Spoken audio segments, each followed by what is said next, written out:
مولانا غیاث الدین صاحب سلفی حفظہ اللہ کے اس خطاب کے بعد آپ کے سامنے مفکر اسلام جناب مولانا جلال الدین صاحب قاسمی کو دعوت دیں گے، آپ کے سامنے خطاب کریں گے۔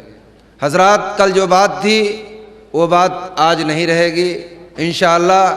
آج آپ کی تعداد کو دیکھ کر نہایت ہی بہترین انداز میں خطاب فرمائیں گے، اور آپ کے خطاب کا عنوان ہے اسلام دین رحمت ہے، اسلام دین رحمت ہے۔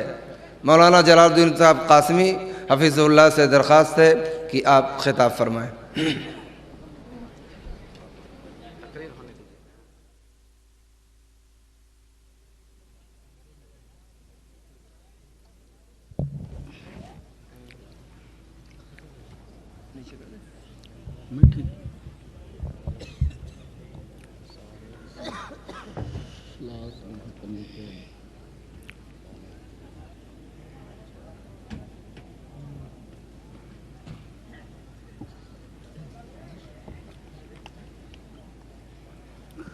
السلام علیکم ورحمۃ اللہ وبرکاتہ۔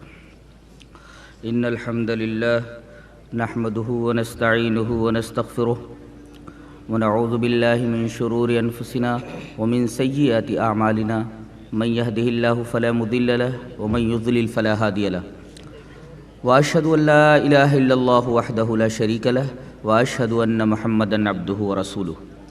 یا ایہا الذین آمنوا اتقوا اللہ حق تقاته ولا تموتن الا وانتم مسلمون۔ یا ایہا الناس اتقوا ربکم الذی خلقکم من نفس واحدہ وخلق منها زوجها وبث منہما رجالا کثیرا ونساء واتقوا اللہ الذی تساءلون به والارحام ان اللہ کان علیکم رقیبا۔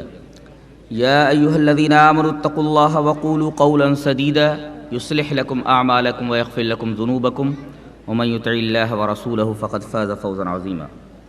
اما بعد فإن خير الحديث كتاب الله وخير الهدي هدي محمد صلى الله عليه وسلم وشر الأمور محدثاتها وكل محدثة بدعة وكل بدعة ضلالة الضلالة في النار۔ أعوذ بالله من الشيطان الرجيم، بسم الله الرحمن الرحيم۔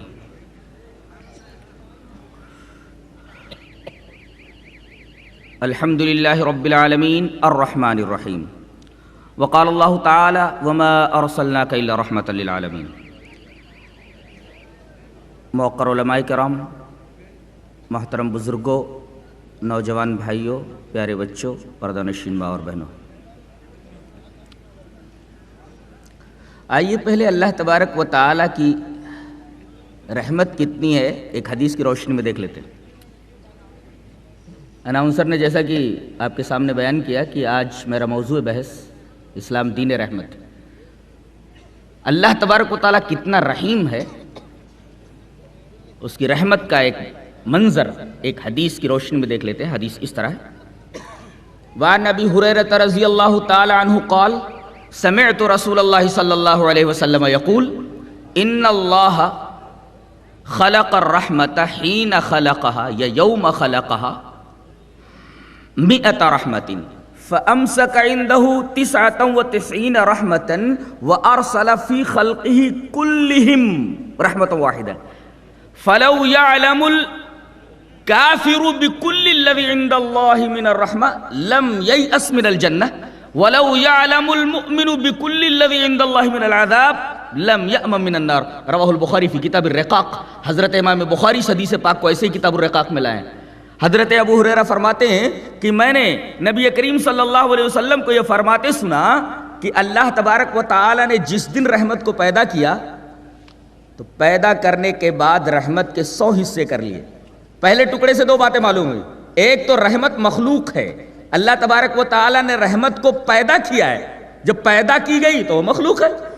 دوسری بات یہ معلوم ہوئی کہ رحمت کو پیدا کرنے کے بعد اللہ تبارک و تعالی نے اس کے 100 حصے فرمائے۔ جانتے ہیں 100 حصے رحمت کے کرنے کے بعد 99 حصے اپنے پاس رکھ لیے ہیں۔ فَأَمْسَكَ عِنْدَهُ 99 رحمہ، اپنے پاس اس نے 99 رحمت کے حصے رکھ چھوڑے۔ وَأَرْسَلَ فِي خَلْقِهِ كُلِّهِمْ، اور اپنی تمام مخلوق کے درمیان رحمت کا ایک حصہ دے دیا ہے. 99 حصے اس کے پاس ہیں، رحمت کا ایک حصہ تمام مخلوقات کو دے دیا گیا ہے، جس میں جانور بھی شامل ہیں. ایک جانور اپنے بچے سے محبت کرتا ہے اسی محبت کی بنا پر، ایک انسان اپنے بچے سے محبت کرتا ہے اسی رحمت کی بنا پر. آگے نبی کریم صلی اللہ علیہ وسلم نے ارشاد فرمایا، اللہ کی رحمت کا یہ عالم ہے کہ اگر کسی کافر کو، اس کے نافرمان کو اندازہ ہو جائے کہ اس کی رحمت کتنی ہے، فَلَوْ يَعْلَمُ الْكَافِرُ بِكُلِّ الَّذِي عِنْدَ اللَّهِ مِنَ الرَّحْمَةِ، اگر کسی اللہ کے نافرمان کو یہ معلوم ہو جائے کہ اللہ تبارک و تعالیٰ کتنا رحیم ہے، تو اپنے اس کفر کے باوجود، اپنی اس شرک کے باوجود اور اپنی اس نافرمانی کے باوجود وہ کبھی جنت سے مایوس نہیں ہوگا کہ اللہ تبارک و تعالیٰ مجھے ضرور جنت میں ڈال دے گا، اتنا رحیم ہے. تو یہ حدیث بخاری کتاب الرقاق کی ہے.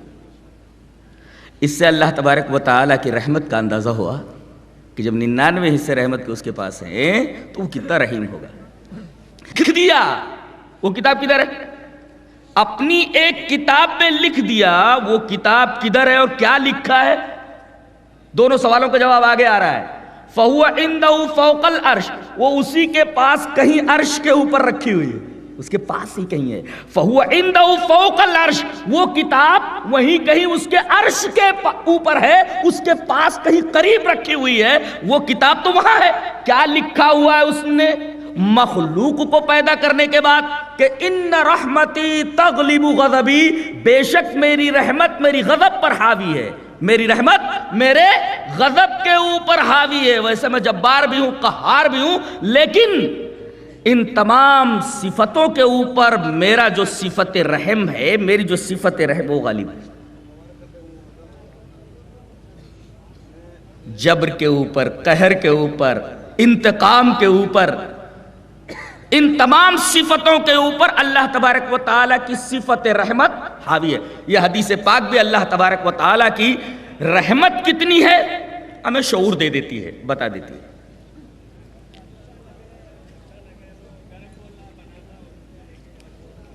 اگر آپ قرآن حکیم کو مطالعہ کریں گے تو آپ کو پتہ چلے گا کہ پورے قرآن حکیم میں رحمان تقریباً 57 بار یا 58 بار آیا، اور اللہ تبارک و تعالیٰ کی ایک صفت رحیم، رحمان کتنی بار آیا؟ کتنے مقامات پر؟ تقریباً 57 یا 58 بار، اتنے مقامات پر.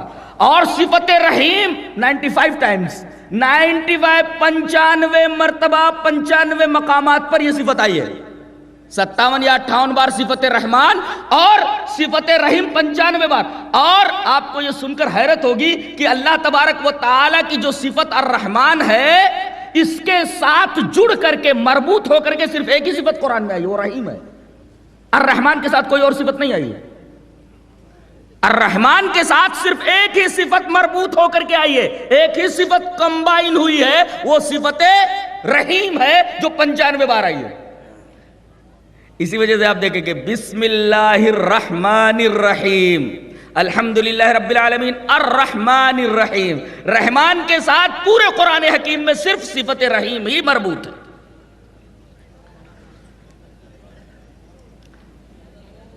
آئیے اب ذرا اس صفت رحم کی اہمیت اور اس کا امپورٹنس دیکھ لیتے ہیں.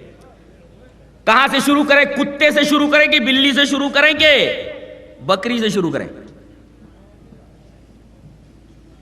کتے سے شروع کرتے ہیں. حدیث اس طرح: وعن ابی ہریرہ رضی اللہ تعالی عنہ قال قال رسول اللہ صلی اللہ علیہ وسلم بینما رجل یمشی وهو بطریق اذ اشتد علیہ العطش فوجد بیرا فنزل فيها فشرب ثم خرج فاذا كلب يلهث يأكل الثرى من العطش فقال لقد بلغني هذا الكلب من العطش مثل الذي بلغني فنزل البئر فملأ خفه ماء ثم أمسكه بفيه حتى رقي به فسقى الكلب فشكر الله له فغفر له. قالوا یا رسول اللہ وَإِنَّ لَنَا فِي الْبَهَائِمِ لَأَجْرًا قال رسول اللہ صلی اللہ علیہ وسلم فی کل ذات کبد رطبۃ اجر رواہ احمد فی مسندہ. حضرت امام احمد بن حنبل اس حدیث پاک کو ایسے ہی مسند احمد میں لائے. حضرت ابو ہریرہ فرماتے ہیں کہ رسول اللہ صلی اللہ علیہ وسلم نے ارشاد فرمایا کہ ایک آدمی ایک راستے سے جا رہا تھا. بینما رجل یمشی بطریق, ایک راستے سے جا رہا تھا ایک جنگل میں سے, اسے پیاس لگی, بہت زبردست پیاس لگی, اشتد علیہ العطش, پیاس بہت زور کی لگی. اب کنواں تلاش کرنے لگا. وہ تلاش کرنے کے بعد اسے ایک کنواں ملا. اب اس کے پاس پانی کھینچنے کے لیے نہ تو رسی تھی اور نہ ڈول تھا. یہ مثال دیا کرتا ہے نا بدعتی, کہتا ہے اللہ تک پہنچنے کے لیے وسیلے کی ضرورت ہے, کسی بابا کی یا کسی مرشد کی یا کسی گجیڑی کی. یہ وسیلہ ضروری ہے. جیسے بغیر رسی کے اور بغیر ڈول کے کوئی آدمی کنویں سے پانی نہیں نکال سکتا. ارے عقل کے اندھے, کنویں سے پانی نکالنے کے لیے رسی اور ڈول کی ضرورت وہی وجہ ہے کہ پانی ہم سے دور ہے, لیکن اللہ تبارک و تعالیٰ تو ہم سے قریب ہے, اس کے لیے وسیلے کی کیا ضرورت ہے. اگر تیرے پاس عقل ہو تو یہ بات سمجھ میں آئے نا, تو نے تو عقل طاق کے اوپر رکھ رکھی ہے. بہرحال یہ آدمی جنگل میں ایک راستے سے جا رہا تھا, پیاس بہت لگی. اب اس کے پاس کنواں ملنے کے بعد پانی نکالنے کے لیے نہ ڈول تھی نہ ڈول تھا نہ رسی. ظاہر ہے کہ اب پانی پینے کے لیے ایک ہی کام کرنا ہے, اسے نیچے اترنا ہے. فوجد بئرا فنزل فیہا, اتر کر کے نیچے گیا. فشرب, پانی پی لیا. ثم خرج, پھر باہر آیا. باہر آیا تو کیا دیکھا, ایک کتا پیاسا آ کر کے کنویں کے ارد گرد جو گیلی مٹی ہے اس کو چاٹ رہا ہے. اس آدمی نے وہ منظر دیکھا اور اندازہ کیا کہ لگتا ہے کہ اللہ کی اس مخلوق کو پیاس سے ویسی ہی تکلیف پہنچ رہی ہے جیسے اس سے پہلے ابھی مجھے تکلیف پہنچ رہی تھی. لیکن اب کتے کو پانی پلائے تو کیسے پلائے؟ پانی پینے کے لیے تو اس بندے خدا کو خود کنویں کے اندر اترنا پڑا تھا. اس کی سمجھ میں ایک بات آئی. اس نے اپنا چرمی موزہ نکالا, چرمی موزہ چمڑے کا موزہ نکالا, کنویں میں اترا اور اس نے اس موزے کے اندر پانی بھرا. پانی بھرنے کے بعد اب سوال پیدا ہوا کہ نکلے تو کیسے نکلے؟ اس لیے کہ کنویں سے نکلنے کے لیے دونوں ہاتھوں کا سپورٹ ضروری تھا. نبی کریم صلی اللہ علیہ وسلم نے فرمایا ثم امسکہ بفیہ, اس نے اس موزے کو جس میں پانی بھرا ہوا تھا اپنے منہ سے پکڑ لیا اور دونوں ہاتھوں کا سپورٹ لے کر کے وہ اوپر آ گیا اور اس نے کتے کو پانی پلا دیا. اللہ کے رسول صلی اللہ علیہ وسلم نے فرمایا کہ یہ آدمی بہت گنہگار تھا, لیکن اس کتے کے اوپر رحم کرنے کی وجہ سے اللہ تبارک و تعالی نے اس کی زندگی کے تمام گناہ بخش دی. صحابہ کرام نے جب یہ بات سنی, یہ واقعہ سنا, تو کہا کہ اللہ کے رسول جانوروں کے ساتھ بھی رحم کرنے پر اجر ملتا ہے. تو نبی کریم صلی اللہ علیہ وسلم نے فرمایا ارے بھائی, ہر جیدار, ہر جاندار آدمی کے ساتھ, جانور کے ساتھ رحم کرنے پر اللہ تبارک و تعالیٰ نے اجر رکھا ہے. یہ حدیث بتا رہی ہے کہ ایک نجس جانور کے ساتھ حسن سلوک کرنے سے, ایک نجس جانور کتے کے اوپر رحم کرنے کی وجہ سے اللہ تبارک و تعالیٰ نے ایک آدمی کے پورے زندگی کے گناہ بخش دیے. اس سے رحم کا اندازہ ہوا کہ اللہ تبارک و تعالیٰ رحم کو کس قدر پسند کرتا ہے. کتے پر رحم کرنے کی وجہ سے ایک گنہگار آدمی کی زندگی کے پورے گناہ بخش دیے. یہ رحم کا امپورٹنس بتایا گیا اس حدیث پاک میں. کتے کے بعد اب لے لیتے بلی. بلی کے تعلق سے ایک حدیث پاک جسے امام مسلم رحمۃ اللہ علیہ کتاب البر والصلۃ والآداب میں ہے, روایت اس طرح ہے. وان عبد اللہ بن عمر رضی اللہ تعالی عنہ قال قال رسول اللہ صلی اللہ علیہ وسلم عذبت امرأة فی ہرة اوثقتها فلم تطعمها ولم تسقها ولم تدعها تاكل من خشاش الارض. رواہ مسلم فی کتاب البر والصلۃ والآداب. حضرت امام مسلم اس حدیث پاک کو ایسے ہی کتاب البر والصلۃ والآداب میں لائے. راوی حضرت عبداللہ بن عمر ہے. حضرت عبداللہ بن عمر فرماتے ہیں کہ رسول اللہ صلی اللہ علیہ وسلم نے ارشاد فرمایا کہ مجھے جہنم کا جب نظارہ کرایا گیا معراج میں, تو میں نے دیکھا کہ ایک بڑھیا عورت جہنم میں جل رہی ہے, عذاب میں مبتلا ہے. تو میں نے جبرائیل سے پوچھا، جبرائیل یہ کون سے بڑھیا کی مثال ہے، یہ کون سی بڑھیا ہے جو عذاب دی جا رہی ہے، اور اس کی خطا کیا ہے، کس گناہ کے عوض میں اس کو جہنم کے اندر یہ سزا مل رہی ہے؟ جبرائیل نے بتایا فی ہررتن، ایک بلی کی وجہ سے ہے یہ معاملہ۔ کہا کہ بلی کی وجہ سے ہوا کیا تھا؟ کہ ہوا یہ ہوگا کہ اس نے کہیں دودھ یا کوئی کھانے کی چیز کہیں رکھ دی ہوگی، بلی نے اسے پی لیا ہوگا یا خراب کر دیا ہوگا۔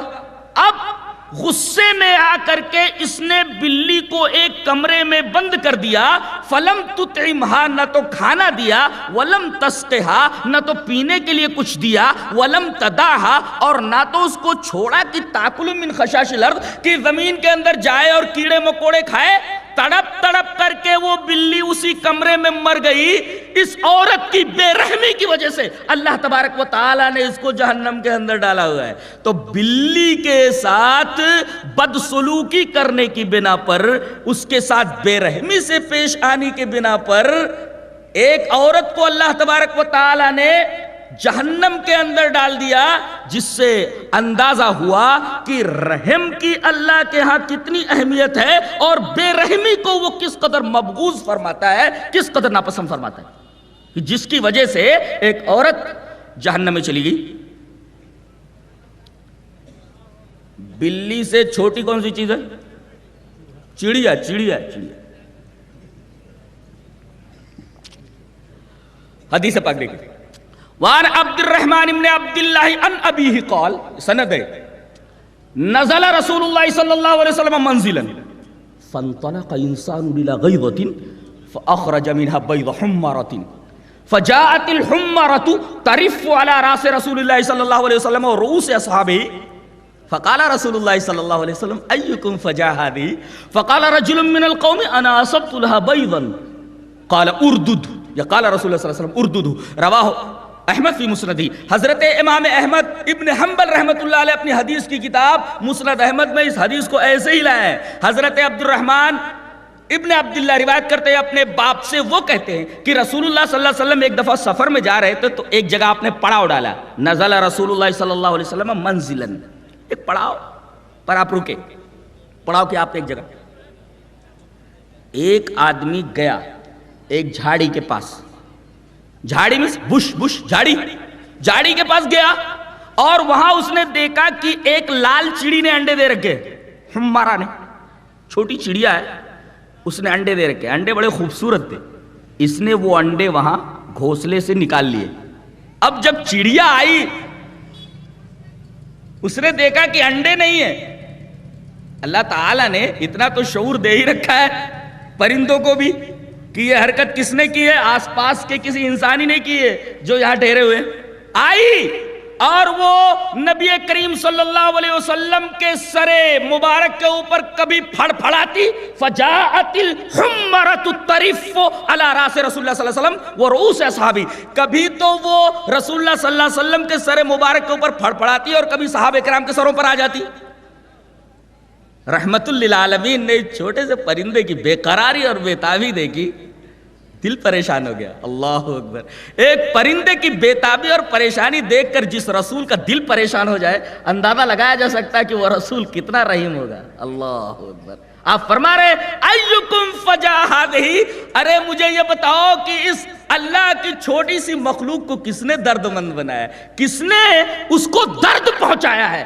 چڑیا کے درد کو نبی نے اپنے دل میں محسوس کیا۔ اللہ اکبر، صحیح فرمایا جناب اللہ تبارک و تعالی نے، وما ارسلناک الا رحمت للعالمین، ہم نے تمام جہانوں کے لیے آپ کو رحمت بنا کر کے بھیجا ہے۔ اس حدیث کے آئینے میں اگر عالمین کا مفہوم متعین کرنا چاہیں تو مفہوم آسانی سے متعین ہو سکتا ہے کہ صرف انسانوں کے لیے رحیم نہیں ہے، بلکہ آپ چھوٹے سے پرندے کے لیے بھی آپ رحیم ہیں۔ اس کا درد دیکھ کر کے آپ اس کا درد اپنے سینے میں محسوس کر رہے ہیں۔ آپ نے فرمایا ایکم فجا ہذہ، اللہ کی چھوٹی سی مخلوق کے اس پرندے کو کس نے تکلیف پہنچایا؟ ایکم فجا ہذہ، اس کو بہت تکلیف ہو رہی ہے، درد ہو رہا ہے اس کو، اس کے دل میں ایک آدمی کھڑا ہوا، کہا اللہ کے رسول ادھر میں جھاڑی کے پاس گیا تھا نا تو وہاں اس نے گھونسلہ بنا رکھا تھا چڑی نے، اور میں نے دیکھا کہ اس کے انڈے بہت خوبصورت ہے، سو میں نے نکال لیا تھا. فقال رجل من القوم انا اصبت لها بيضا، میں اس کے انڈے نکال لایا ہوں.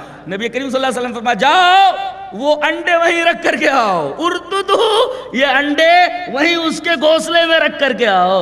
اندازہ لگایا جا سکتا ہے کہ جو نبی پرندے کا درد نہ دیکھ سکے، پرندے کی پریشانی سے پریشان ہو جائے، وہ عالمین کے لیے رحمت نہیں تو اور کیا ہو سکتا ہے. صحیح فرمایا اللہ تبارک و تعالی نے وما ارسلناک الا رحمت للعالمین. چڑیا سے چھوٹی کون سی چیز ہوتی ہے؟ اب بولو بولو بولو. چیونٹی لے لیتے ہیں بھائی، اب سب سے چھوٹی چیونٹی لے لیں. حدیث دیکھیے، وعن سعید بن المسیب وابی سلمۃ ان ابا ہریرہ رضی اللہ تعالی عنہ قال سمعت رسول اللہ صلی اللہ علیہ وسلم یقول قرصت نملۃ نبی من الانبیاء فامر بقریۃ النمل فاحرقت فاوحى اللہ الیہ ان قرصتک نملۃ احرقت امۃ من الامم تسبح اللہ. رواہ البخاری فی کتاب الجہاد والسیر. حضرت امام بخاری حدیث پاک کو کتاب الجہاد والسیر میں لائے. حضرت سعید بن مسیب ابو سلمہ کہتے ہیں، روایت کرتے ہیں حضرت ابو ہریرہ سے. حضرت ابو ہریرہ فرماتے ہیں کہ نبی کریم صلی اللہ علیہ وسلم کو یہ بیان فرماتے سنا میں نے کہ ایک نبی کہیں جا رہے تھے. یہ پرانے زمانے کا قصہ ہے جو اس حدیث میں بیان کیا گیا کہ ایک نبی کہیں جا رہے تھے، ایک جگہ رکے تو ایک چیونٹی نے ان کو کاٹ لیا. قرصت نملۃ نبی من الانبیاء، اللہ کے نبیوں میں سے ایک نبی کو ایک چیونٹی نے کاٹ لیا. اب انہوں نے دیکھا رہے یہ کیا ہو گیا، دیکھا تو ادھر پوری ایک اینٹ ہل تھی، قریۃ النمل، چیونٹیوں کی ایک پوری بستی تھی. اسی بستی سے، اسی اینٹ ہل سے نکل کر کے اس چیونٹی نے نبی کو کاٹ لیا تھا. فوراً آپ نے حکم دیا کہ یہ پوری بستی جلا دی جائے، اینٹ ہل کو آگ لگا دی جائے. فَأَمَرَ بِقَرْيَةِ النَّمْلِ فَأُحْرِقَتْ، پوری اینٹ ہل کو آگ لگا دیا گیا. پورا گاؤں، پوری بستی چیونٹیوں کی جل گئی. اللہ تبارک و تعالیٰ کو نبی کی یہ حرکت پسند نہیں آئی، وہی فرمائی فَأَوْحَى اللَّهُ إِلَيْهِ، اللہ تبارک و تعالیٰ نے اس نبی کی طرف وہی فرمائی ان قرصتک نملۃ احرقت امۃ من الامم تسبح اللہ، کہ تجھے ایک چیونٹی نے کاٹا. یہاں نکرہ لا کر کے بڑا عجیب نکتہ پیدا کیا گیا ہے، اور دو باتیں بتائی گئی اس ٹکڑے کے اندر جو ابھی میں بتاؤں گا. پہلے ترجمہ دیکھ لیں. اللہ نے وہی کی کہ تجھے ایک چیونٹی نے کاٹا اور تو نے ایک پوری امت کو زندہ جلا دیا جو اللہ کی تسبیح بیان کرتی تھی. پہلی بات تو یہ معلوم ہوئی حدیث پاک کے اس آخری ٹکڑے سے کہ چیونٹی کا قتل کرنا درست نہیں ہے، ناجائز ہے. چیونٹی کو آپ قتل نہیں کر سکتے. اور دوسری بات یہ معلوم ہوئی کہ بھئی جرم اگر کوئی کرتا ہے تو سزا مجرم کو دی جائے. یہ کیا کس جرم کوئی کرے سزا کسی کو دی جائے؟ جانتے ہیں دنیا میں فساد کی بنیادی وجہ کیا ہے؟ جرم کوئی کرے سزا کسی کو دی جائے. فساد کی بنیادی خرابی کی بنیادی وجہ یہ ہے. تو اگر اس چیونٹی نے کاٹا تو سزا اس کو دے دیتے. یہ کیا کہ جرم کرے ایک چیونٹی سزا پوری قوم کو دی جائے، یہ قرینہ انصاف نہیں ہے. حدیث پاک سے یہ مسئلہ مستنبط ہوا. اور دوسرا مسئلہ یہ کہ چیونٹی کا قتل کرنا درست نہیں ہے. اور تیسرا مسئلہ یہ معلوم ہوا کہ اللہ کی یہ مخلوق چیونٹی یہ بھی شعور رکھتی ہے اور اللہ تبارک و تعالیٰ کی تسبیح بیان کرتی ہے. احرقت امۃ من الامم تسبح اللہ. اور یہی بات سورہ بنی اسرائیل میں اللہ تبارک و تعالیٰ نے فرمائی ہے وَإِن مِّن شَيْءٍ إِلَّا يُسَبِّحُ بِحَمْدِهِ وَلَكِن لَّا تفقهون تسبیحهم، کائنات کی ہر شے محو عبادت ہے، کائنات کی ہر شے محو تسبیح ہے۔ یہ اور بات ہے کہ تم اس کی تسبیح کا انداز نہیں سمجھ سکتے، اس کی تسبیح کو سمجھ نہیں سکتے، ویسے کائنات کی ہر شے اللہ کی تسبیح بیان کرتی ہے۔ اگر درخت کے پتے پھڑ پھڑانے لگیں تو سمجھو درخت اللہ تبارک و تعالیٰ کی تسبیح بیان کر رہا ہے۔ اللہ اللہ، کائنات کی ہر شے اللہ تبارک و تعالیٰ کی تسبیح بیان کر رہی ہے۔ تو میں نے اس حدیث سے استدلال بس اتنا کرنا چاہا ہے کہ ایک چیونٹی کا قتل بھی اسلام پسند نہیں کرتا۔ نبی نے ایک چیونٹی کو قتل کیا تو وہی آئی کہ تمہارا یہ فعل صحیح نہیں ہے۔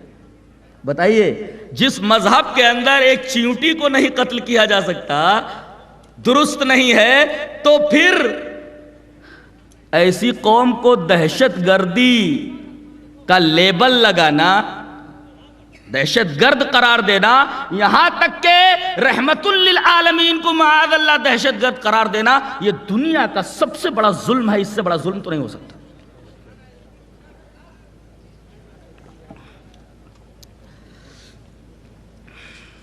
جی چاہتا ہے دو حدیثیں اور بیان کروں، اس کے بعد ایک حدیث کی طرف آتا ہوں۔ حدیث پاک حضرت ابو ہریرہ سے، امام بخاری کتاب الجہاد والسیر میں لائے، روایت اس طرح ہے۔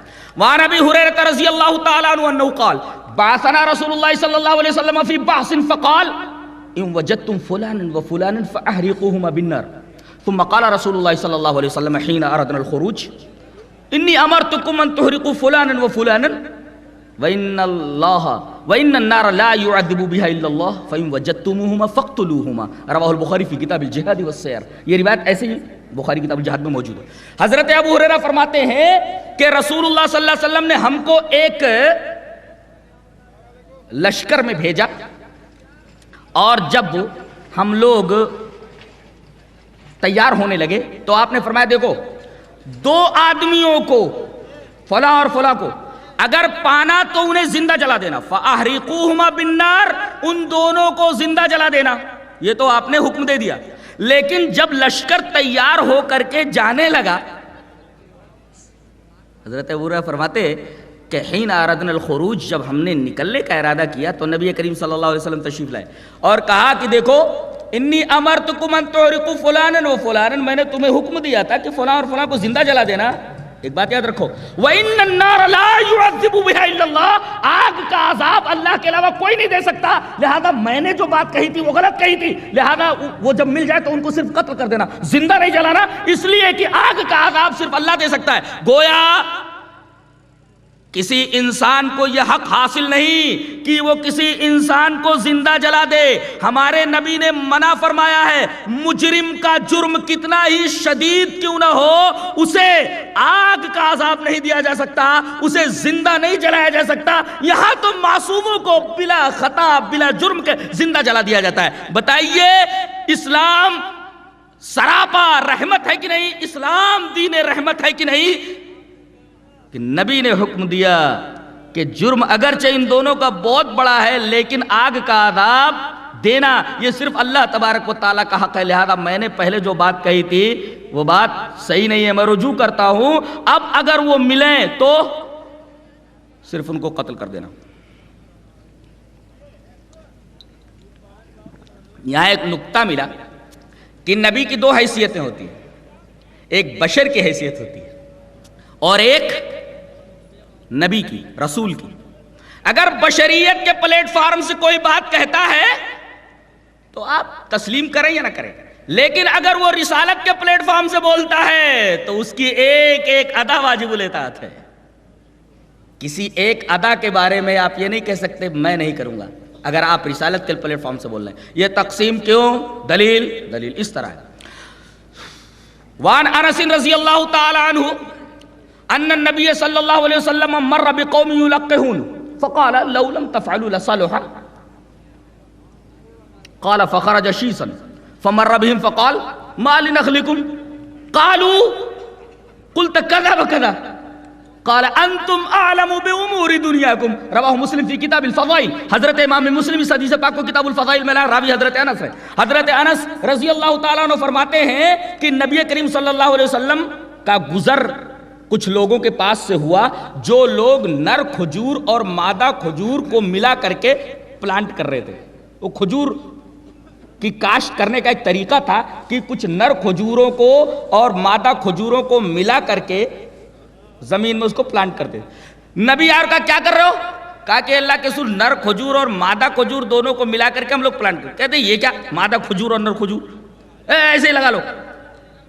صحابہ کرام نے آپ کی بات مان کر کے جس طریقے سے وہ کرتے تھے اس سے ہٹ کر کے انہوں نے الگ الگ کاشت کر لی, پوری فصل تباہ ہو گئی. قال فخرج شیسا, شیس مانے ردی کھجور, پوری کی پوری کھجور کی فصل تباہ ہو گئی, ردی ہو گئی.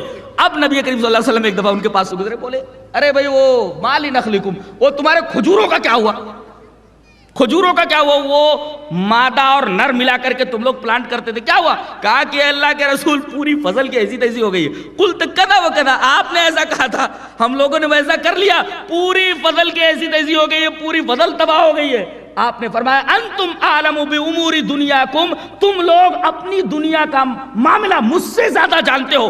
حدیث پاک کا یہ ٹکڑا بتا رہا ہے کہ اگر دنیاوی پلیٹ فارم سے نبی بولتا ہے تو ماننا اور نہ ماننا یہ انسان کے اختیار میں ہے, مانے یا نہ مانے. میں چاہتا ہوں اس بات کو ایک اور حدیث سے مدلل کر دوں. حدیث اس طرح ہے, وعن ابن عباس رضی اللہ تعالی عنہما ان زوج بریرۃ کان عبدا یقال له مغیث کانی انظر الیہ یطوف خلفها یبکی ودموعه تصل علی لحیته فقال النبی صلی اللہ علیہ وسلم لعباس یا عباس الا تعجب من حب مغیث بریرۃ ومن بغض بریرۃ مغیثا فقال النبی صلی اللہ علیہ وسلم لو راجعته قالت یا رسول اللہ تامرنی قال انما انا اشفى قالت لا حاجت لی فی.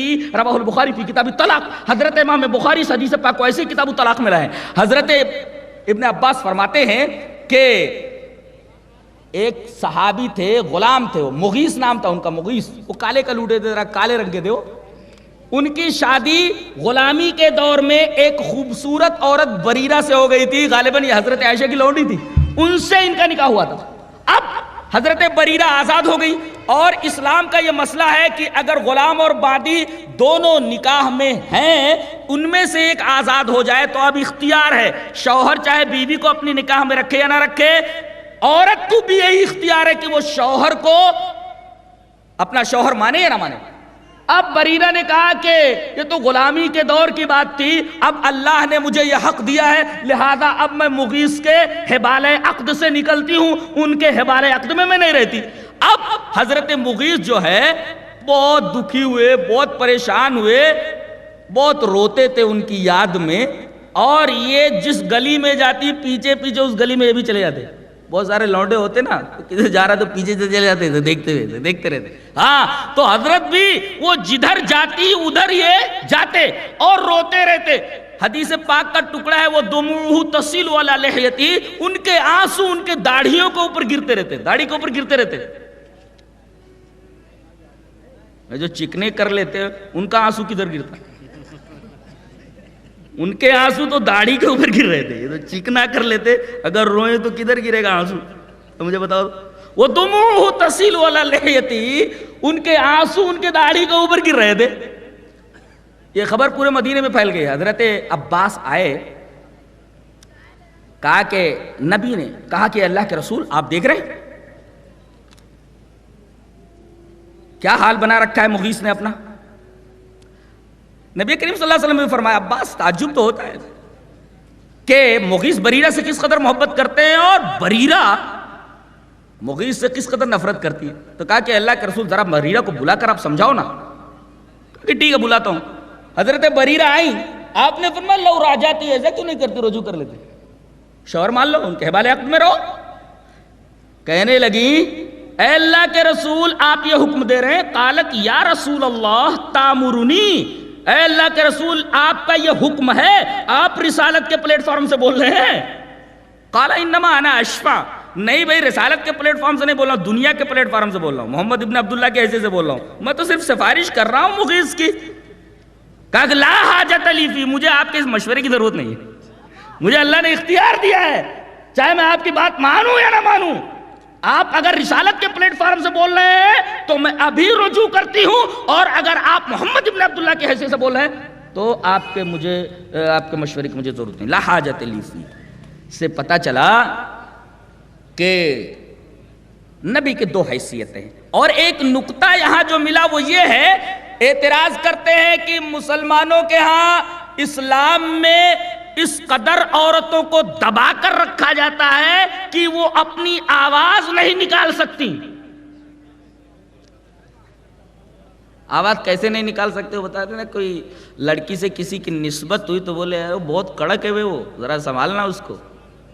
ہاں بہت کڑک ہے، پہلے ہی دن ذرا اس کو کنٹرول کر لینا، ورنہ اگر سر پہ سوار ہو گئی تو زندگی بھر عذاب بن جائے گی تیرے لیے. اور پھر وہ قرض بھی نبھانا پڑے گا جو واجب بھی نہیں ہے. کسی شاعر نے کہا نہیں، ایک تیری محبت میں ہم آشفت سروں نے. کچھ سمجھ میں آتا ہے آپ لوگوں کی کہ نہیں بھائی؟ کہ آپ لوگوں کے سروں سے بلند بات ہے؟ میں سمجھتا ہوں کہ آپ لوگ اچھی طرح میری بات سمجھ رہے ہیں. ایک تیری محبت میں ہم آشفت سروں نے وہ قرض نبھائے ہیں جو واجب بھی نہیں تھے. تو کہیں ایسا تو نہیں کہ سر پہ سوار ہو جائے. مشورہ دیا کہ کیا کرنا؟ کہا کہ ایک بلی پکڑنا اور خوب مارنا اس کے سامنے حجل عروسی میں جہاں دلہن کو بیٹھایا گیا ہے. اس نے پکڑا بلی کو، دے مارنا شروع کیا اس کو، بلی کو. وہ دلہن نہیں آئی ہوئی تو اس نے دیکھا بلی کے اوپر اتنا غصہ اتار رہا ہے، اگر میں نے زبان کو کنٹرول نہیں کیا تو یہ مجھے دھنک کر رکھ دے گا. کنٹرول میں رہنا. اسلام پر یہ اعتراض ہے کہ وہ عورتوں کو دبا کر رکھنے کا حکم دیتا ہے، دبا کر رکھا جائے. یہاں دیکھیے ایک لونڈی نبی کائنات کے سامنے بول رہی ہے کہ اگر آپ حکم دے رہے تو مانوں گی، اگر آپ مشورہ دے رہے تو آپ کا مشورہ نہیں مانتی. کون کہتا ہے کہ اسلام میں عورتوں کو بولنے کی اجازت نہیں ہے، وہ اپنا حق نہیں مانگ سکتی؟ یہ اعتراض بذات خود غلط ہے. یہ حدیث بتا رہی ہے کہ عورتوں کو بھی نبی کے سامنے بولنے کی اجازت ہے. اور وہ واقعہ تو زباں زدے خاص و عام ہے، ہر آدمی جانتا ہے کہ حضرت عمر نے منبر پر چڑھ کر کے کہا کہ میں چاہتا ہوں لوگ بہت زیادہ مہر متعین کرنے لگے ہیں تو ذرا اس کی تحدید کر دیتا ہوں، کم مہر رکھا کریں. ایک بڑھیا عورت کھڑی ہوئی کہے چپ، خبردار. اللہ نے جب کہہ دیا ہے کہ ان آتیتموہن قنطارا فلا تاخذوا منہ شیئا، قنطار دینے کی بات کہی ہے اللہ نے، تو کون ہوتا ہے اس کو متعین کرنے والا؟ اگر پہاڑ کے برابر بھی سونا، پہاڑ کے برابر بھی روپیہ اگر مہر میں رکھ دیا جائے تو اس کا جواز قرآن سے ملتا ہے. تو کون ہوتا ہے اس کو متعین کرنے والا؟ حضرت عمر خاموش ہو گئے. کہا اللہ اکبر، ہمارے درمیان ایسی عورتیں بھی موجود ہیں جو عمر سے زیادہ علم رکھتی ہیں، عمر کے سامنے فتویٰ بیان کرتی ہیں. اندازہ لگائیے، یہ عورتوں کا مقام ہے. اللہ تبارک و تعالیٰ نے عورتوں کو اسلام میں یہ مقام عطا فرمایا ہے. عمر جیسے جلیل القدر صحابی کے سامنے، ترمذی کی روایت ہے کہ جس گلی سے گزر جائے اگر شیطان ادھر سے آ رہا ہو تو راستہ بدل دیتا تھا. اللہ، ایک گلی میں جا رہے ہیں، اچانک ادھر سے شیطان گھسا اسی گلی میں، اگر عمر کے علاوہ کوئی ہو تو وہ راستہ نہیں بدلے گا، اسی گلی میں آ جائے گا، اس کو دھکا مار کے نکلے گا. اور یہاں حضرت عمر اگر گلی میں داخل ہو جائیں اور ادھر سے شیطان داخل ہو جائے تو فوراً وہ گلی چھوڑ دے گا، وہیں سے الٹے پاؤں بھاگ جائے گا. یہ عظمت تھی حضرت عمر رضی اللہ تعالیٰ عنہ کی. ایک بڑھیا بول رہی ہے. ایک دفعہ راستے سے جا رہے ہیں، صحابہ کرام ساتھ میں، ایک عورت نے، بڑھیا عورت نے بلایا، اے عمر ادھر آؤ. حضرت نے دیکھا، چپ چاپ وہاں پہنچ گئے. اب لگی نصیحت کرنے، اے عمر اللہ سے ڈر. عمر اللہ سے ڈر؟ سوال ہی نہیں. عمر اللہ سے نہ ڈرے، کہنے کی ضرورت ہے؟ کہا کہ عمر اللہ سے ڈرو، اللہ نے تم کو ذمہ دار بنایا ہے، ذمہ داری سے اچھی طریقے سے عہدہ برا ہونا ہے. بڑی نصیحتیں کرنے لگی اور بڑی دیر تک حضرت ان کے سامنے کھڑے رہے. صحابہ کرام بھی وہاں جو کھڑے ہوئے بہت پریشان ہو رہے ہیں کہ کتنی دیر سے اس بڑھیا عورت نے ان کو روک رکھا ہے. بڑی دیر کے بعد جب بڑھیا نے ان کو جانے کی اجازت دی، جب صحابہ کرام کے ساتھ مل کر کے آگے چلنے لگے، کہا کہ وہ کون سی بڑھیا تھی جو آپ کو ایسا ایسا کہہ رہی تھی، اور امیر المومنین آپ بھی چپ چاپ اس کی باتیں سن رہے تھے. کہنے لگے ارے جانتے نہیں وہ کون تھی؟ ارے وہ خولہ بنت ثعلبہ تھی، اللہ تبارک و تعالیٰ نے ان کی آواز جب 7ویں آسمان پر سن لی تو عمر کی کیا مجال کہ ان کی بات چپ چاپ نہ سنے. اللہ اکبر، یہ مقام ہے حضرت خولہ کا. کہتے ہیں کہ صحابیہ، کہتے ہیں کہ عورت بول نہیں سکتی، اسے بولنے کی اجازت نہیں. در حقیقت یہ وہ لوگ بولتے ہیں جنہوں نے اسلام کی گہری اسٹڈی نہیں کی ہے، جنہوں نے اسلام کا گہرا مطالعہ نہیں کیا، جنہیں اسلام کے بارے میں کچھ معلومات نہیں ہے، کچھ بھی نہیں ان کے پاس اسلام کے بارے میں.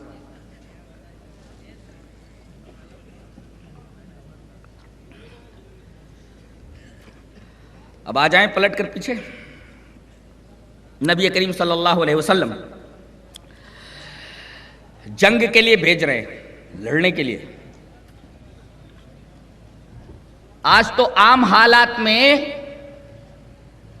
جنگی اصول و ضوابط کو ملحوظ نہیں رکھا جاتا.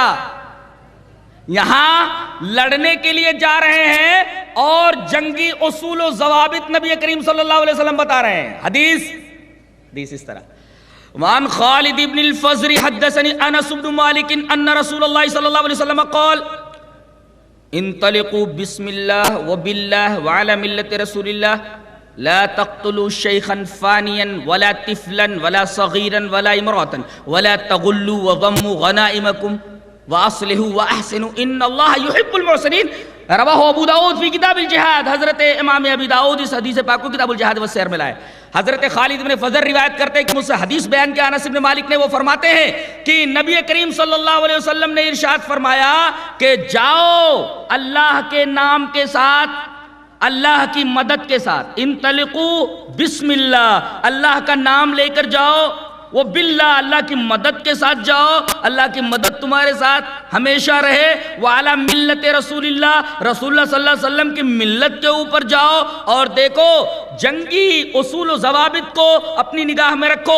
لا تقتلوا شیخا فانیا، دیکھو جنگ میں کسی بوڑھے کو قتل مت کرنا. اصول دیکھیے، جنگ میں کسی بوڑھے کو قتل نہ کرنا. کسی عورت کے اوپر ہاتھ مت اٹھانا. لا تقتلوا شیخا فانیا، کسی بوڑھے کو قتل مت کرنا. ولا امراتن، کسی عورت کے اوپر ہاتھ مت اٹھانا. ولا طفلن، کسی چھوٹے بچے کے اوپر ہاتھ مت اٹھانا. کسی بچے کو قتل مت کرنا، شیر خوار بچے کو قتل مت کرنا. اللہ اکبر.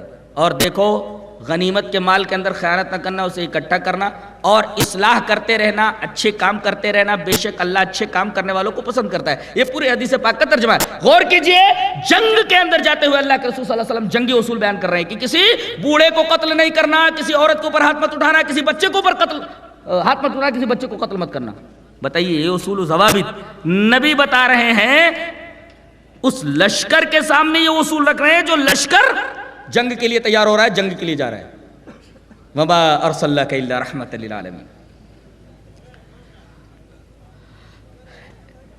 ایک حدیث پاک بڑی عجیب و غریب ہے، وہ بکری کے تعلق سے ہے. حدیث پاک اس طرح ہے، دیکھیے. وعن ابن عباس رضی اللہ تعالی عنہما قال قام رسول اللہ صلی اللہ علیہ وسلم علی رجل واضع رجلہ علی صفات شاة ويحد شفرته وهي تلحظ إليه ببصرها فقال افلا قبل هذا اتريد ان تميتها موتا. رواه البيهقي في كتاب الضحايا. حضرت امام بیہقی اس حدیث پاک کو ایسے ہی کتاب الضحايا کے اندر لائے. حضرت ابن عباس فرماتے ہیں کہ رسول اللہ صلی اللہ علیہ وسلم ایک راستے سے گزرے تو ایک آدمی کے پاس کھڑے ہو گئے. وہ آدمی کیا کر رہا تھا؟ اس نے بکری کو پٹک کر کے اس کی گردن کے اوپر لات رکھ رکھا تھا اور اس کو گرانے کے بعد اس کی گردن پر لات رکھنے کے بعد اس کے سامنے ہی چھری تیز کر رہا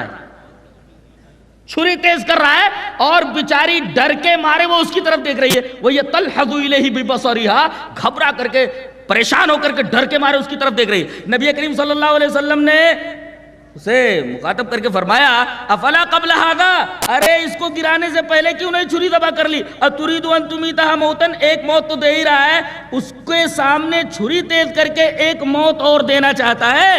بتائیے بکری کا ذبح کرنا، اس کا گوشت کھانا حلال، لیکن نبی کریم صلی اللہ علیہ وسلم کو وہ طریقہ پسند نہیں آیا کہ بکری کو ذبح کرنے سے پہلے اس کے سامنے چھری تیز کی جائے۔ جب جانور کے ساتھ اس طریقے کا سلوک نبی پاک صلی اللہ علیہ وسلم نے روا نہیں رکھا ہے، اس کے ساتھ بھی حسن سلوک کا حکم دیا ہے، تو کیا اللہ تبارک و تعالی نے یہ بات بالکل پرفیکٹ نہیں فرمائی کہ وما ارسلناک الا رحمۃ للعالمین، کہ ہم نے اپنے رسول کو رحمت بنا کر کے بھیجا ہے پوری کائنات کے لیے۔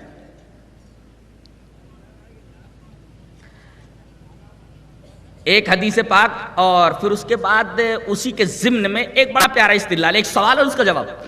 پہلے حدیث دیکھیں، یہ حدیث حضرت امام بخاری رحمۃ اللہ علیہ کتاب التوحید کے اندر ہے، روایت اس طرح ہے، وعن جریر بن عبد اللہ رضی اللہ تعالی عنہ قال قال رسول اللہ صلی اللہ علیہ وسلم لا يرحم اللہ من لا يرحم الناس، رواہ البخاری فی کتاب التوحید۔ حضرت امام بخاری اس پوری حدیث کو، اتنی بڑی حدیث ہے، پوری حدیث ہے، وہ کتاب التوحید کے اندر لائے۔ غور فرمائیے، پہلے ترجمہ دیکھ لیجئے۔ حضرت جریر بن عبد اللہ فرماتے ہیں کہ رسول اللہ صلی اللہ علیہ وسلم نے ارشاد فرمایا، جو آدمی کسی پر رحم نہیں کرتا اللہ اس کے اوپر رحم نہیں کرتا۔ غور سے دیکھیں، جو آدمی کسی کے اوپر رحم نہیں کرتا اللہ اس کے اوپر رحم نہیں کرتا۔ سوال یہ ہے کہ امام بخاری اس حدیث پاک کو کتاب التوحید میں کیوں لائے؟ روایت تو رحم کے بارے میں ہے۔ فقیہ العصر، امام الفقہاء والمحدثین حضرت امام بخاری رحمت اللہ علیہ اس رحم کی بات کو کہ جو کسی پر رحم نہیں کرتا اللہ اس کے اوپر رحم نہیں کرتا، اس رحم کی بات کو کتاب التوحید کے اندر کیوں لائے؟ وجہ اس کی ہے کہ رحمت کا تعلق خاص طور سے دل سے ہے اور توحید کا تعلق بھی قلب ہی سے ہے۔ موحد جو ہوتا ہے بہت ہی رحم دل ہوتا ہے، جس کے دل میں توحید جتنی ہی زیادہ جاگزی رہتی ہے، جتنی ہی زیادہ مضبوط رہتی ہے، جس کی توحید جتنی زیادہ مضبوط رہتی ہے، وہ آدمی اتنا ہی زیادہ رحم دل ہوتا ہے۔ اللہ اکبر۔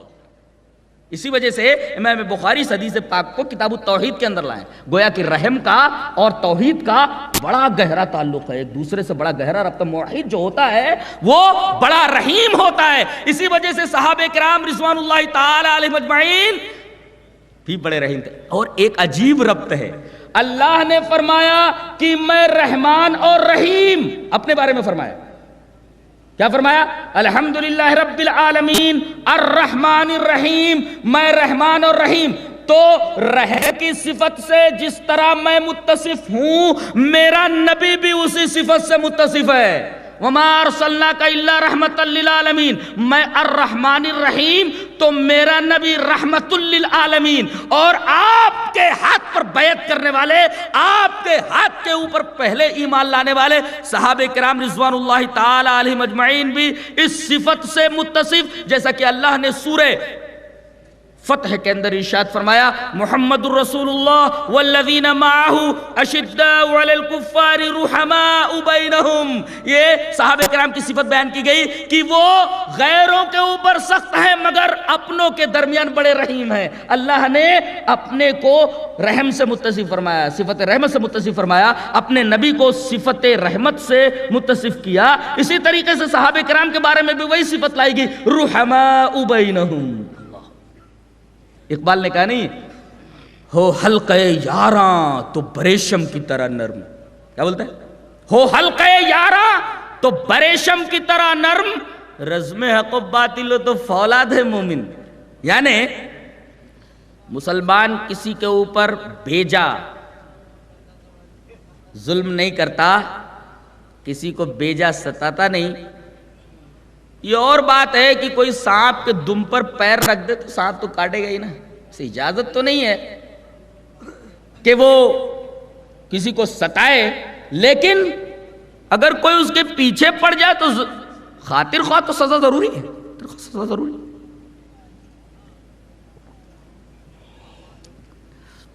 اسی ضمن میں ایک سوال، جو رحم نہیں کرتا اللہ اس کے اوپر رحم نہیں کرتا۔ اچھا، ہم لوگ جنازے میں کیا پڑھتے ہیں؟ جنازے میں سورہ فاتحہ پڑھتے کہ نہیں پڑھتے؟ نہ دیوبندی پڑھتا ہے، بریلوی پڑھتا، کوئی نہیں پڑھتا۔ اور پکے سچے متبع رسول بیچارے پہلے وہ حدیث پاک پڑھ دیتا ہوں. وان طلحة بن عبد الله بن عوف قال صليت خلف ابن عباس رضي الله تعالى عنهما على جنازة فقرأ بفاتحة الكتاب وقال لِيَعْلَمُوا أَنَّهَا سُنَّةٌ رواہ البخاری فی کتاب الجنائز. امام بخاری اس حدیث پاک کو ایسی کتاب الجنائز میں لائے. حضرت طلحہ ابن عبداللہ ابن عوف فرماتے ہیں کہ میں نے نبی کے پیچھے ایک آدمی کی نماز جنازہ پڑھی تو حضرت ابن عباس جو نماز پڑھا رہے تھے انہوں نے سورہ فاتحہ پڑھی نماز جنازہ میں، اور جب انہوں نے سلام پھیرا تو کہا کہ میں نے جو سورہ فاتحہ پڑھی ہے جان لو کہ یہ سنت ہے. اور جب صحابی بولتے کہ میرا یہ فعل سنت ہے، اس کا مطلب وہ نبی سے ثابت ہے. ایسے صحابی نہیں بولتا کہ یہ سنت ہے، انہوں نے فرمایا نبی کی سنت ہے. کتنے لوگ ہیں اور نبی کی سنت کے بارے میں فرمایا حضرت ابن عباس نے کہ جنازہ سورہ فاتحہ کے ساتھ پڑھا جائے. اہل حدیثوں کے علاوہ کوئی بھی نماز جنازہ میں سورہ فاتحہ نہیں پڑھتا، اور بیچاروں کا دعویٰ ہے کہ یہ بہت بڑے متبع رسول ہیں، یہ پکے سنی ہے. جب سنی کا کیا مطلب؟ سنت کے اوپر عمل کرے کہ سن کر سنی. سنت کا مطلب یہ ہے کہ سنت کے اوپر عمل کرے. تو نماز جنازہ میں سورہ فاتحہ کیوں نہیں پڑھتا؟ ابن عباس نے تو فرمایا کہ یہ نبی کی سنت ہے. اور اب سورہ فاتحہ پڑھنے کے بعد کیا پڑھا جاتا ہے؟ اللہم اغفر لحینا و میتنا و شاہدنا و غائبنا وغیرہ. آگے رحم کی بھی درخواست کی جاتی ہے،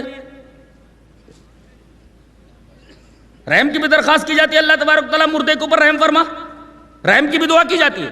استدلال یہ کرنا ہے کوئی ہجڑا مر گیا، ہاں کیا بول گیا میں؟ ہجڑا نا، ہجڑا مخنث مر گیا، اس کی نماز جنازہ پڑھنا کہ نہیں پڑھنا؟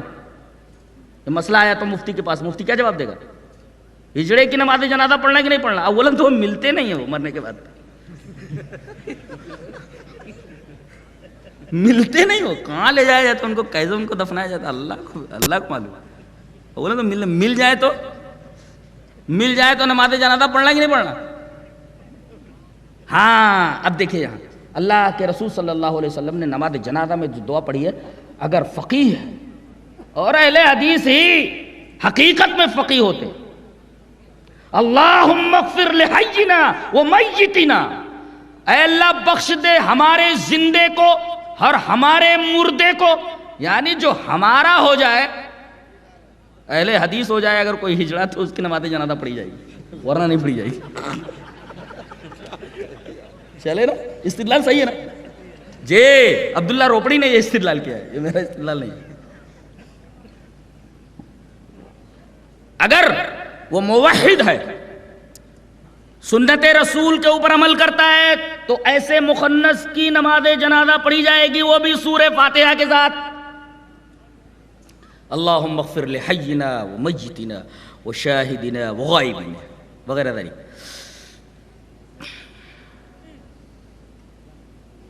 جی چاہتا ہے رحم کے تعلق سے ایک اور حدیث پڑھ دوں.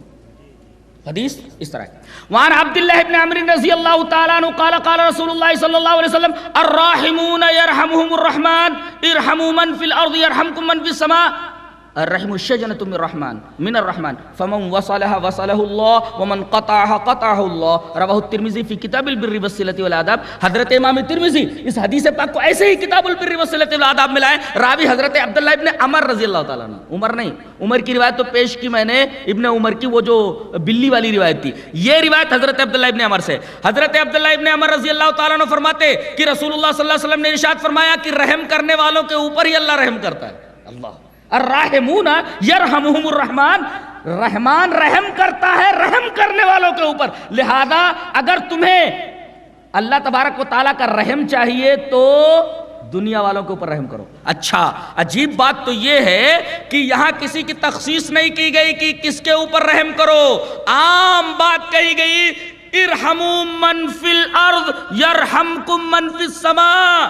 زمین کے اوپر جو ہیں تم ان کے اوپر رحم کرو تو آسمان میں جو ہے وہ تمہارے اوپر رحم کرے گا. فی السماء کا لفظ عقیدے سے تعلق رکھتا ہے. آج ایک قوم گزری ہے، ایک قوم جو آج بھی موجود ہے اور گزر بھی چکی ہے، اور اس کے بقیات خبیثہ آج بھی موجود ہے۔ صوفی لوگ، صوفی ایک پورا گروہ ہے، مذہب ہے ان کا، جو اسی شجرے خبیث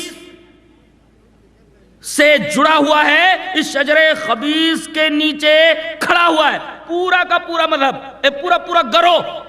وہ کہتے ہیں کہ اللہ ہر جگہ موجود ہے، اللہ ہر جگہ موجود ہے۔ ارے اللہ عرش پر مستوی ہے، وہ ہر جگہ کیسے موجود ہو سکتا ہے؟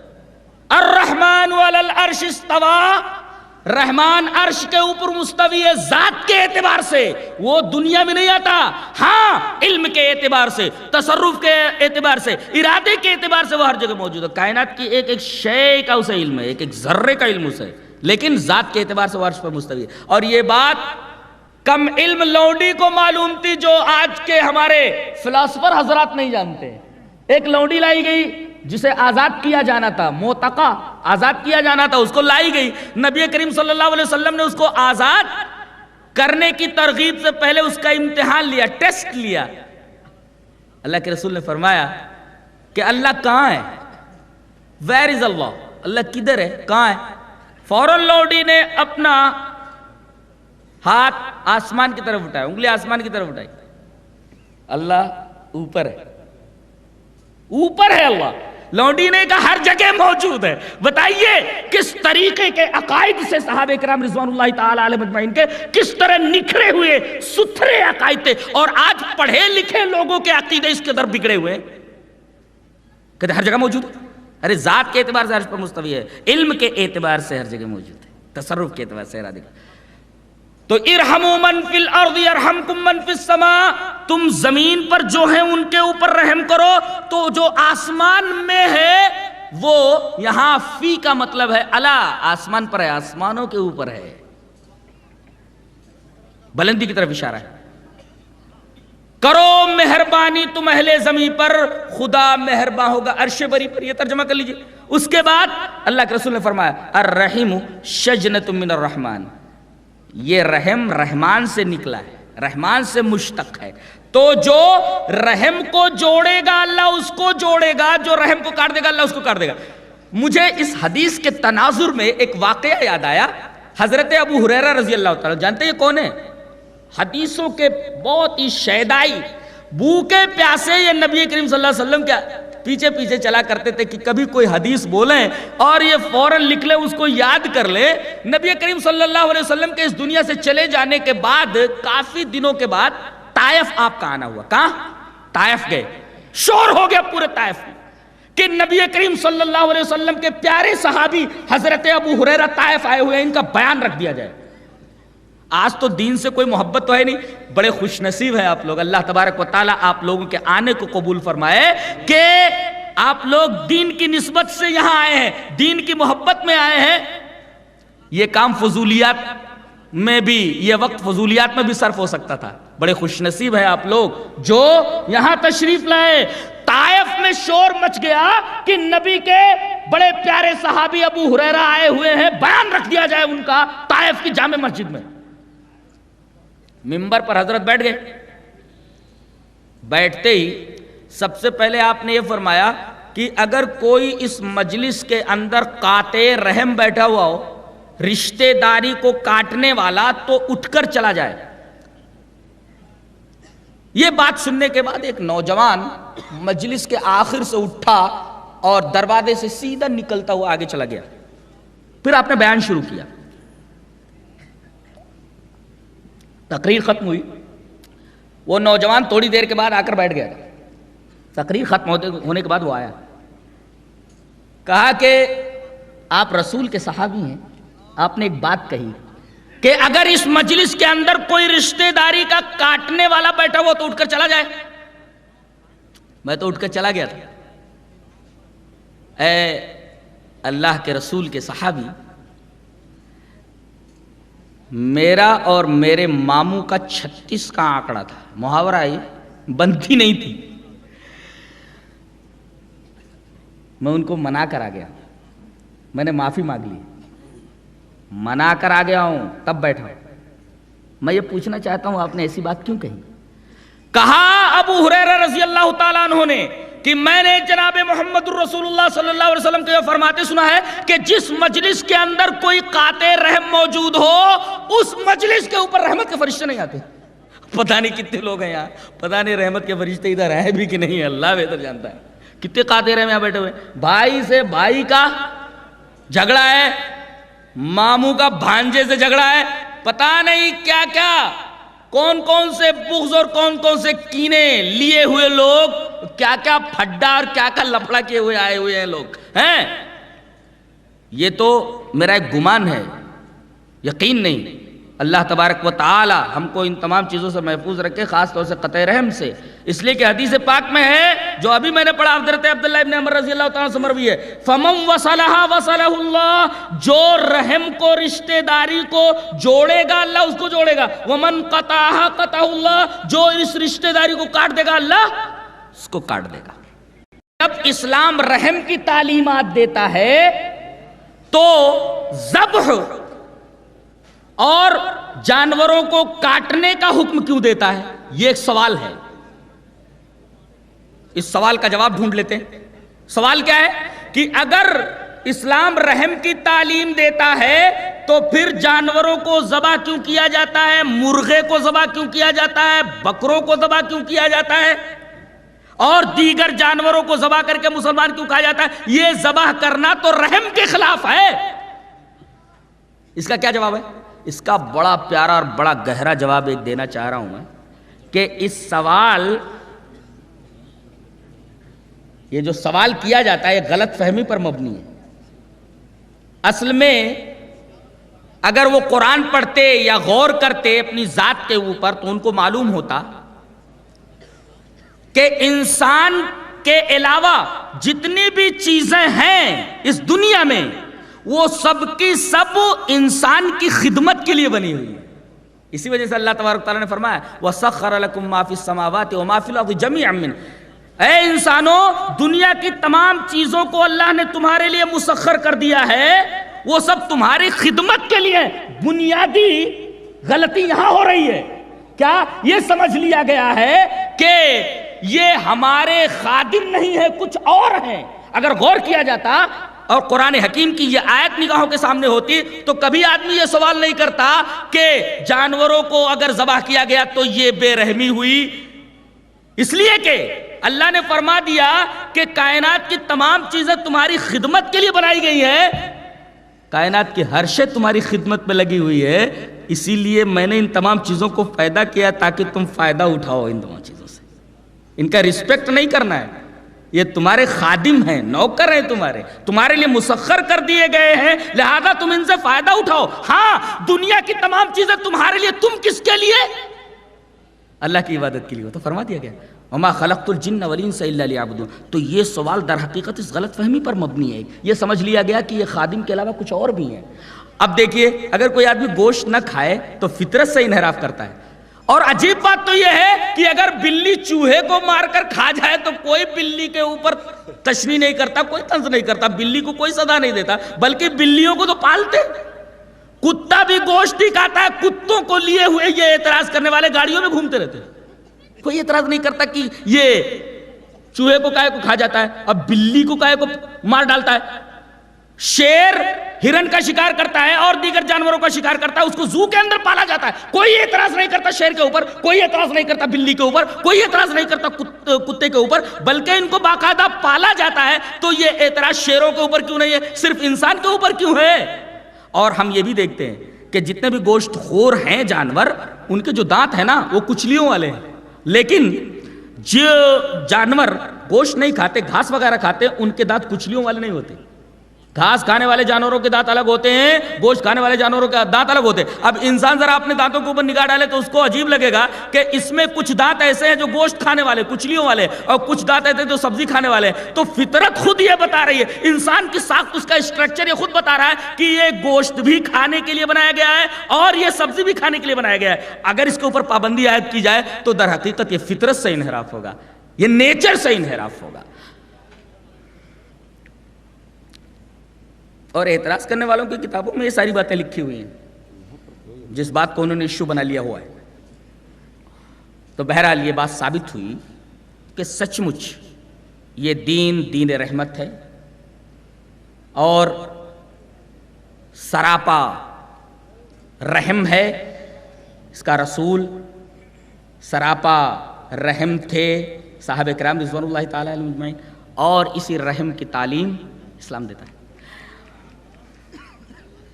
دیکھو اسلام کی خصوصیات بیان کر کے بات کو ختم کرتا ہوں. اسلام کی 4 خصوصیات ہیں، ذہن نشین کر لیا جائے، یہ لے کر کے جاؤ. ایک تو مساوات ہے، یہ خصوصیت اس کی. دوسری خصوصیت اس کی ہے مال کی حفاظت، تیسرے جان کی حفاظت، چوتھے عزت کی حفاظت. عزت کی حفاظت کے لیے مومن مردوں سے کہا گیا قل للمؤمنین یغضوا من ابصارہم، اپنی نگاہیں جھکائیں مومن مرد.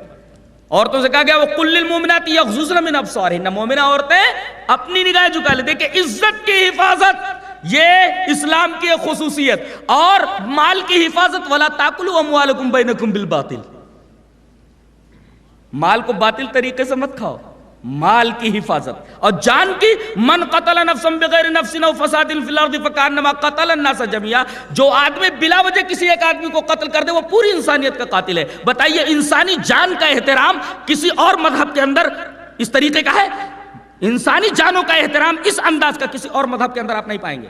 اور مساوات کا جہاں تک معاملہ ہے، آپ دیکھیں گے کہ جو مردوں کے حقوق ہیں وہی عورتوں کے بھی حقوق ہیں. یہ اور بات ہے کہ یہ جو تھوڑا نشیب و فراز رکھا گیا ہے وہ دنیاوی کام کو چلانے کے لیے. بتائیے اگر فوج کے اندر سب کو کمانڈر ان چیف بنا دیا جائے، فوج لڑ سکتی ہے؟ اس میں ایک آدمی کو تو کمانڈر ان چیف بنانا ہی پڑتا ہے. اگر کمانڈر ان چیف نہیں بنائیں گے فوج لڑے گی کیسے؟ سارے کمانڈر ان چیف ہو جائیں، سارے حکم دینے لگیں گے تو لڑے گا کون؟ ایسے ہی اللہ تبارک و تعالیٰ نے خانگی زندگی کو، آئلی نظام کو برقرار رکھنے کے لیے ذرا دونوں کے دائرے کار کو بانٹ دیا ہے. حقوق کا جہاں تک تعلق ہے حقوق دونوں کے مساوی ہیں. وَلَهُنَّ مِثْلُ الَّذِي عَلَيْهِنَّ بِالْمَعْرُوفِ، جو لوگ یہ کہتے ہیں کہ عورتوں کے حقوق کو غصب کیا جاتا ہے اسلام کے اندر، انہیں اسلام کے بارے میں کوئی معلومات ہی نہیں ہے. حقوق کے اندر دونوں مساوی ہے، اور جیسے اسلام ان کے لیے مردوں کے لیے ویسے عورتوں کے لیے، ایمان جس طرح مردوں کے لیے عورتوں کے لیے، ساری چیزیں برابر ہیں. من عمل صالحا من ذکر او انثی، جو بھی مرد یا عورت نیک عمل کرے. دیکھیے مساوات حقوق کے اندر، یہ اسلام کی خصوصیات ہیں. ان تمام چیزوں کو اگر انسان اپنی نگاہوں کے سامنے رکھے تو اس کے سامنے یہ بات کھل کر کے آ جائے گی کہ سچ مچ اسلام دین رحمت ہے. اللہ تبارک و تعالی ہمیں نیک عمل اور اچھی سمجھ کی توفیق عطا فرمائے. وآخر دعوانا الحمدللہ رب العالمین.